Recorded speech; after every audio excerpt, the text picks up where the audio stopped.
YouTube चॅनलला subscribe करा.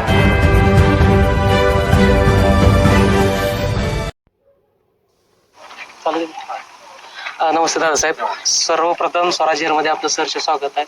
आज आपण राष्ट्रवादी अजितदादा पवार गटाच्या दोन्ही जे उमेदवार आहेत, संग्रामनगर गण असेल, पंचायत समिती गण 80 व तसेच झेडपीची 40 गणातले जे दोन्ही उमेदवार आहेत, या उमेदवारांच्या प्रचार प्रीत्यर्थ आपण या ठिकाणी प्रचारामध्ये सक्रिय झालेला आहे.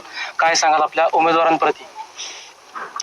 संग्रामनगर गटामध्ये घड्याळ चिन्ह घेऊन जिल्हा परिषदसाठी सौ नारनवर वहिनी उभे आहेत आणि पंचायत समिती गणामध्ये सौ हिरमे वहिनी या राष्ट्रवादीचे अधिकृत उमेदवार घड्याळ चिन्हावर लढत आहे. अतिशय चांगलं वातावरण आणि उत्साह या मतदारसंघामध्ये शेगड आपल्याला पाहायला मिळतोय आणि लोकांचा अतिशय चांगला प्रतिसाद या माळशिरस तालुक्यामध्ये महायुतीतल्या सगळ्या उमेदवारांना आहे. तुतारीला पण आहे, घड्याळाला पण आहे, धनुष्यबाणाला सुद्धा आहे. त्यामुळे आम्हाला खात्री आहे की चांगलं यश आपल्याला या तालुक्यामध्ये पाहायला मिळेल. निश्चितपणे आज आपण बघू शकतो की माळशिरस तालुक्यामध्ये सर्व पक्ष, मित्रपक्ष, महाविकास आघाडी असतात आणि इतर पक्ष एकत्रित येऊन एक वज्रमूठ बांधलेले आहे. माळशिरस तालुक्याचे माजी आमदार बोलताना असे म्हणाले की 5 पक्ष एका बाजूला आणि भारतीय जनता पक्ष एका बाजूला, ताकद कोणाची हे दिसून येत आहे असं त्यांचं वक्तव्य. काय सांगा? नाही, ताकदीचा विषय नाही, याच्यामध्ये भूमिपुत्रासाठी हा आमचा लढा आहे. म्हणजे भाजपचे सध्या तालुक्यामध्ये एकाकी पडलेला आहे. म्हणजे एकनाथ शिंदे साहेबांचं धनुष्यबाण, स्वर्गीय अजितदादांचं घड्याळ हे सत्तेतली सुद्धा त्यांच्या विरोधात जाण्याचं कारण आत्मपरीक्षण रामभाऊने करण्याची गरज आहे. आणि आपण जर पाहिलं तालुक्यामध्ये तर एका गटामध्ये तर त्यांना स्थानिक उमेदवार सुद्धा मिळाला नाही. त्यामुळे त्यांना बाहेरून आणून त्या ठिकाणी त्यांना उमेदवार उभा करावा लागला. म्हणजे तालुक्यातलं उमेदवार सुद्धा त्यांना मिळू शकला नाही. दुर्दैव अवस्था भाजपची झालेली आहे. त्यामुळे या भूमिपुत्रांच्या लढ्यासाठी आम्ही सर्वजण एकत्र आलेले आहोत. आम्हाला चांगलं यश आणि लोकांकडून चांगला प्रतिसाद तालुक्यामध्ये मिळतो. निश्चितपणे यंदा विजयाचा चौकार असेल का? षटकार असतील त्याला.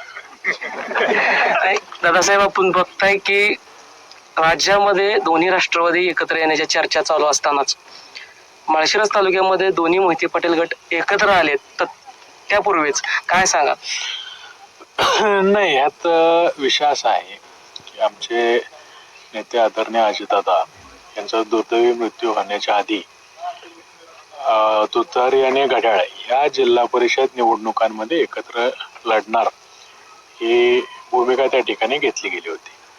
त्यामुळे नक्कीच या निवडणुकीमध्ये तर आम्ही एकत्र खांद्याला खांदा लावून लढतोय. निश्चितपणे आज 5 दिवस झाले अजितदादा आपल्यात नाही आहेत, परंतु कुठेही पक्षाला एक उभारी देण्यासाठी किंवा पक्ष डगमवू नये यासाठी सुनेत्राताई पवार यांनी उपमुख्यमंत्री पदाची शपथ घेतली आणि महाराष्ट्राच्या पहिल्या उपमुख्यमंत्री म्हणून आज त्या महाराष्ट्र राज्याचं नेतृत्व करणार आहेत. काय वाटतं तुम्हाला? अतिशय आनंद वाटतो एवढ्यासाठी, कारण आमच्यासारखे सर्व कार्यकर्ते जे अजितदादांवर प्रेम करणार होते, पोरके झाल्यासारखं आम्हाला एक भावना झाली होती.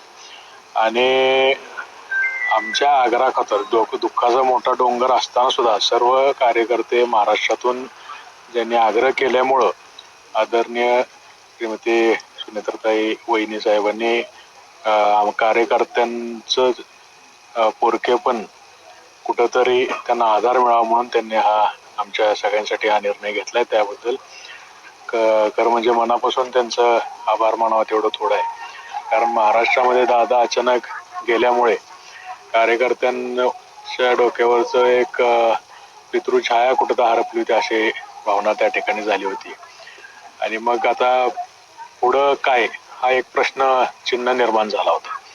त्यामुळे महाराष्ट्रातले लाखो कार्यकर्ते ज्यांचं अजितदादांवर प्रेम आहे सगळ्यांनी मागणी केली. आदरणीय वहिनी साहेबांनी त्याला सकारात्मक प्रतिसाद देऊन एवढं दुःख असताना सुद्धा आमच्यासाठी तो निर्णय घेतला. त्याबद्दल आम्ही कार्यकर्त्यांच्या वतीनं त्यांचं आभार मानावं तेवढी थोडे. एक शेवटचा प्रश्न असा आहे की संग्रामनगर गणातली जी लढाई आहे ही घड्याळ विरुद्ध भाजप का मोहिते पाटील विरुद्ध माने पाटील? नाही, मला वाटतं ही घड्याळ विरुद्ध भाजप लढाई आहे. दुसरी लढाई एवढं ते काय ती लढाई होऊ शकत नाही. त्यामुळे ही लढाई घड्याळ विरुद्ध भाजप आहे. आपल्या मतदार राजांना काय कारण संदेश आजपर्यंत जी पदं माने पाटलांनी भोगली मोहिते पाटलांकडे असतानाच भोगलेले आहेत. त्यामुळे आपल्या मतदार राजांना काय संदेश द्याल? मतदार राजांना माझं आव्हान आहे की विकासाची गंगा आणि एक पुरोगामी विचार आपल्या या तालुक्यातले जे सुसंस्कृत राजकारण आपण आजपर्यंत जे केलेलं आहे हे टिकवायचं असेल तर पुरोगामी विचाराच्या पक्षातल्या उमेदवारांना आपण निवडून दिलं पाहिजे. आणि तसा प्रतिसाद सुद्धा अतिशय चांगला लोकांकडून मिळतोय. अतिशय चांगल्या प्रतिक्रिया लोकांकडून मिळतात आणि त्यामुळे आम्हाला खात्री आहे तुतारी, घड्याळ, धनुष्यबाण या चिन्हावर उभे असलेले सर्व उमेदवार तालुक्यातून निवडून येतील. खूप खूप धन्यवाद. खूप खूप शुभेच्छा.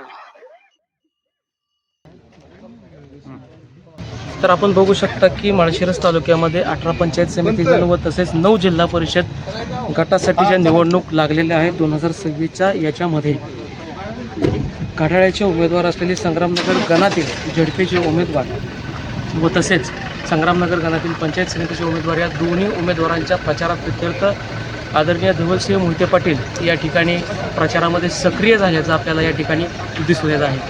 कॅमेरामन सागर व्यवहारेसह सुधीर पवार, स्वराज झेहर, अकलूज. आमच्या अशाच नवनवीन व्हिडिओसाठी स्वराज झेहर या यूट्यूब चॅनलला लाईक करा, शेअर करा आणि सबस्क्राईब करा. धन्यवाद.